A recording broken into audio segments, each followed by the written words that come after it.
isang mapayapang kaharian na ang ngalan ay Bourbania, namumuno ang isang magaling at maginoong hari na si Haring Fernando. Kasama niyang namumuno ang kanyang kabiyak na si Reyna Valeriana, isang mapagmahal at minamahal na reyna ng Bourbania. Silang dalawa ay binayayaan ng tatlong binatang matitikas na sa paglaon ng panahon ay naging mga pantas. Si Don Pedro na panganay ay may tindig na pagkainam. Si Don Diego naman ay malumanay, habang si Don Juan naman ay may pusong ginintuan. Isang gabi nang mahimbing na natutulog si Don Fernando, napanaginipan niya ang kanyang bunsong anak na si Don Juan. Di umano'y ito'y nililo at pinatay ng dalawang tampalasan. Si Don Pedro ay nagdala ng isang kabayo. Pumunta siya sa bundok Tabor upang hanapin ang ibong Adarna. Siya'y naglakbay sa kabundukan na higit sa 3 buwan bago narating ang bundok Tabor, kung saan makikita ang Piedras Platas, punong tirahan ng ibong Adarna. Timalas naman ng araw na ito, namatay pa aking kabayo. Hanggang sa natanaw ko na ang Piedras Platas, kay ganda ng kapaligiran.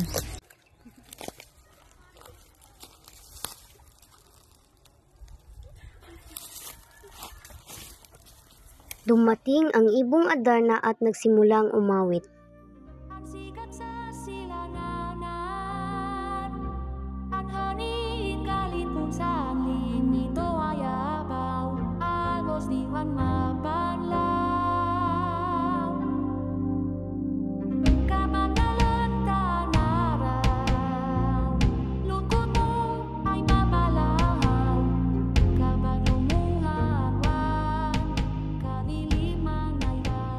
Tuluyan na ngang nakatulog si Don Pedro.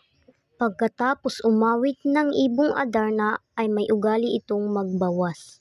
Si Don Pedro ay napatakan ng dumi at tuluyan na itong naging bato. Nasaan na kaya si Don Pedro? May pag-asa pa ba kaya mapagaling ang hari? Don Diego! Don Diego! Kay tagal nang nawawala ang iyong nakakatandang kapatid. Panahon na ikaw ay pumunta sa bundok ng Tabor para hanapin ang iyong kapatid at ang manggagamot sa iyong kapatid. Hindi ko kayo bibiguin, kayang-kaya ko ito. Si Don Diego ay tuluyan nang pumunta sa bundok Tabor at hindi ito nagpaalam sa kanyang mga magulang. Inabot ng 5 buwan si Don Diego upang makapunta sa patutunguhan. Inabot pa ng ilang oras bago makapunta sa kanyang hinahanap. Ano bang laking hiwaga, ang ganda nakakaakit sa mata. Malalim na ang gabi, ako'y magpapahinga muna.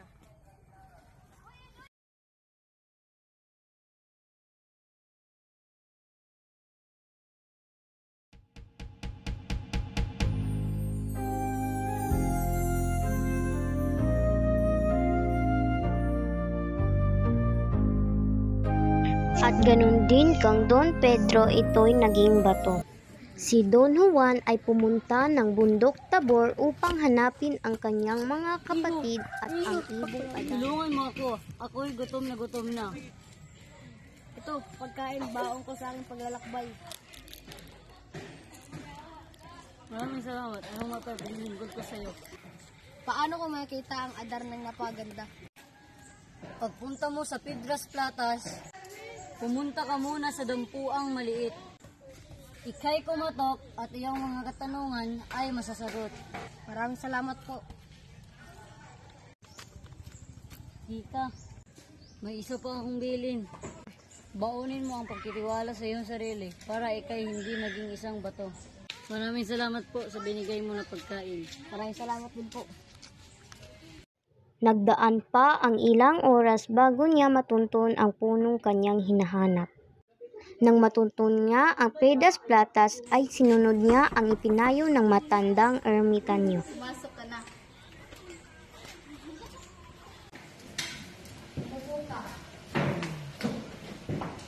Ano bang may pagkiling ko sa iyo? May isang ermitanyo ang nagsabi sa akin, na ako'y pumarito. Don Juan, ang mahiwagang ibon ay wala pang kasing nakakaalam. Sa dami-dami ng sumubo kalabanin ng ibong adar na lahat sila ay nabigo. Gagawin ko ang lahat anong araw sa aking ama. Nang sa gayon, pumunta ka sa dito ang punong kahoy sa Pedras Platas nakatira ang ibong kadarna. Ito, tanggapin mo itong alok mo. Yan ang 7 biyak na gagamitin mo sa pag-awit ng ibon. Sa bawat paghiwain mo ng labakan ito, iyong palad. Ito ang binutuan singkas na gagamitin mo paghuli ng ibon. At pinagpatuloy na ni Don Juan ang kaniyang paglalakbay.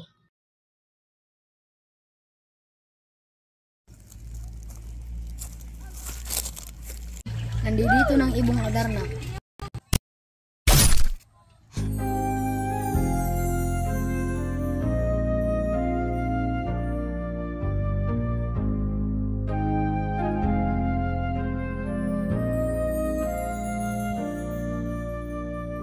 Sikat sa silangan. Ang sama naman ng lasa nito.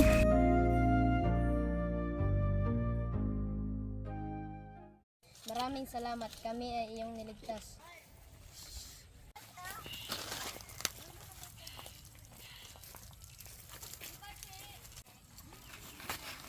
Pauwi na ang tatlo sa kaharian, isang masamang balakin ang nabuo sa isipan ng nakakatandang kapatid.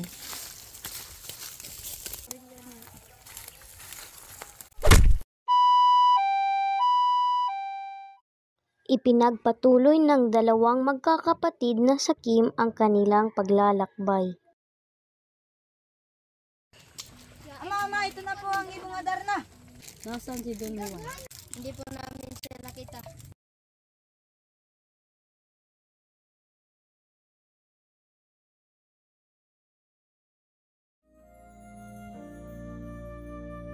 Ang sikat sa silanganan. Ang hangin galit kung saan nito ay abaw. Agos di man mapan. Mahal, ano na ngayon ang pakiramdam mo? Hayaan magamotin kita. Salamat po. Pagkatapos bumaba ni Don Juan sa balon ay namangha siya dahil sa kagandahan ng kapaligiran lalo na sa ganda ni Doña Juana. Umahal na prinsesa, ang inyong ganda'y nakakasilaw. Gusto kong iparamdam ang tunay kong pagmamahal. Tanggapin mo ang aking puso. Puso yan na naglaho ay nagtaksli ka sa akin. Hindi kita pagtataksilan sapagkat ikaw ang aking buhay. Meron isang higanting nagbabanti sa akin, kailangan mo siyang mapatalo para ko ay mapasa iyo. Kung gayon gagawin ko ang lahat para sa iyo.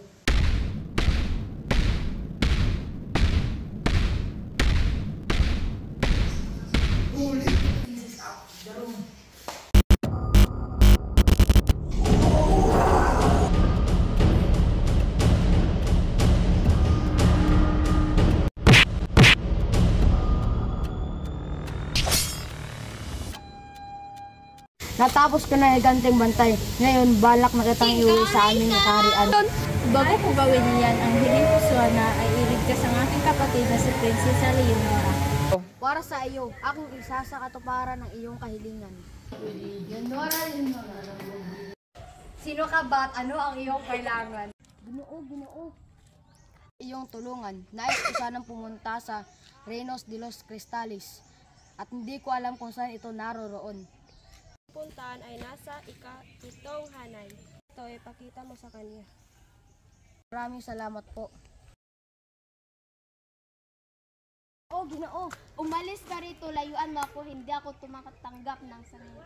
Bibigay ako sa inyo. Ako'y nagagala na nakita ang barong na ito. Ako si Don Juan, anak ako ni Haring Fernando na mula sa Arian ng Berbanya. Ako nga rin si Doña Maria, anak ng Haring Salerno. Georgie, naman na! Mahal na hari, ako po si Don Juan, nanggaling sa Arian ng Berbanya. Meron akong 3 hamon para mapasayo ang aking anak na si Maria Blanca.